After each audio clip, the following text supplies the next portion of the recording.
আপনার আমার আল্লাহ, আপনার আমার সৃষ্টিকর্তা কত বড় শক্তিশালী, কত বড় কুদরতলা। মা বাবার মাধ্যমে সন্তান দিতেছে, মা বাবার মাধ্যমে সন্তান দিতেছে। আল্লাহ কয় সর্বনাশ। পৃথিবীর মানুষ মনে ভাববে যে আল্লাহর এই ক্ষমতা নাই যে বাবা ছাড়া সন্তান দিতে পারে। আল্লাহ কাছে আমি দেখাই দেব যে আমি আল্লাহ কত বড় কুদরতলা, আমি বাবা ছাড়াও পৃথিবীতে সন্তান দান করতে পারি। কোন সুবহানাল্লাহ। কি বলেন, পারে না? আল্লাহ পাক দেখাই দিয়েছে হযরতে ঈসা আলাইহিস সালাম মারিয়ামের পেটে আসছে, বাবা ছাড়া আসছে। এবার মারিয়াম আলাইহিস সালামের পেটে যখন সন্তান, তখন মারিয়ামের তো বিয়ে শাদী হয় নাই। কি বলেন, এখন চিন্তা বাড়ছে না কমছে? কথা কন, বাড়ছে না কমছে? কি সর্বনাশ, আমার বিবাহ শাদী হয় নাই, আমার পেটে বাচ্চা, এলাকার মানুষ আমাকে কি বলবে, আমি তো এলাকায় থাকতে পারবো না, কেমন কাজটা হলো। জিবরিল আমিন বলে, তুমি কোনো চিন্তিত হইও না, পেরেশানি হইও না, সমস্ত ফয়সালার মালিক যিনি, তিনি কে? ও বাজান, একটু আওয়াজ তোলে আমার আল্লাহর নাম বলেন, তিনি কে? আল্লাহ। আল্লাহ সবকিছুর ফয়সালা করবে।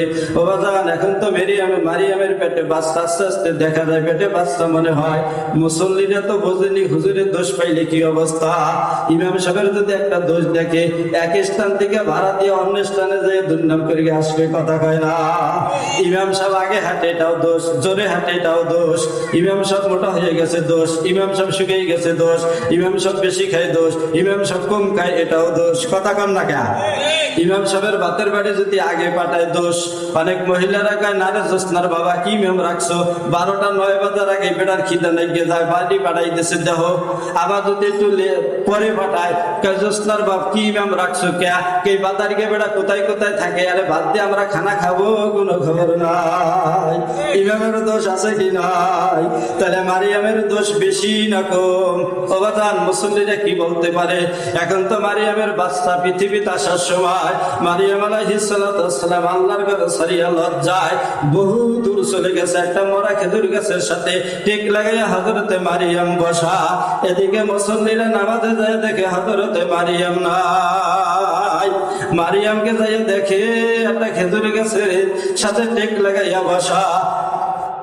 আল্লাহকে ডাক দেয়া গায়, মারিয়াম, আল্লাহ, আমার তো এখন ধাত্রীর দরকার, গরম পানির দরকার, নেকড়ার দরকার, খাবারের দরকার। তুমি বলে সবকিছুর ফয়সালা করবা, কে আমাকে এখন সাহায্য করবে? আমার আল্লাহ ডাক দিয়া বলে, মারিয়াম, তুমি ভীতু হইও না, তুমি তাকাইয়া দেখো, তোমার পেটের বাচ্চা আমি পৃথিবীতে নিয়ে এসেছি। মারিয়ামের টেরও পায় নাই।